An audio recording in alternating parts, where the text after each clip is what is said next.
大家好，歡迎返嚟禪者的初心讀後分享第3集。上次我哋講到由無所求出發嘅行動會變得輕盈，咁到底我哋要去邊呢？好多人覺得修行係一條路，由呢度走去嗰度，由煩惱去到平靜，由混亂去到覺醒。但係呢本書提醒我哋一個可能被忽略嘅真相，就係禪唔係去邊度，而係冇離開過當下。我哋成日有個錯覺，覺得真正嘅平靜或者開悟係一種好特別、好遙遠嘅心靈狀態，要透過好努力嘅修行先可以得到。我哋平時最大嘅習慣呢，唔係分心咁簡單，而係我哋個心永遠都係下一步。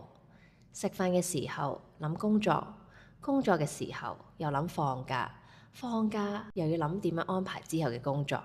有時我錄 podcast 都係咁，講緊一句説話嘅時候，個心已經跳咗去下一段，擔心大家聽完之後會唔會唔明，又或者會唔會覺得唔夠好聽，甚至又要諗下一陣間後期剪接要點樣處理。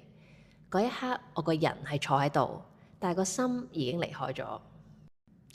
所以鈴木禪師嘅教導好直接，修行唔係為咗獲得某一種特別嘅狀態。當你唔再想要得到任何嘢，當下呢一刻，你嘅呼吸、你嘅身體、你聽到嘅聲音、你感受到嘅溫度，呢啲本身就係全部。你唔需要去第二度揾，因為你已經喺度啦。你一直以嚟追求緊嘅平靜，唔喺未來，而係隱藏緊喺你完全接受當下嘅呢一刻。今日嘅練習好簡單，就係呢一刻、呢一秒，暫停思考，只係感受你正在聽聲音呢個事實，感受一下你背脊貼住張凳，感受一下空氣接觸你嘅皮膚，唔需要變得更加平靜，唔需要進入更深嘅層次，就係完全咁樣坐喺度。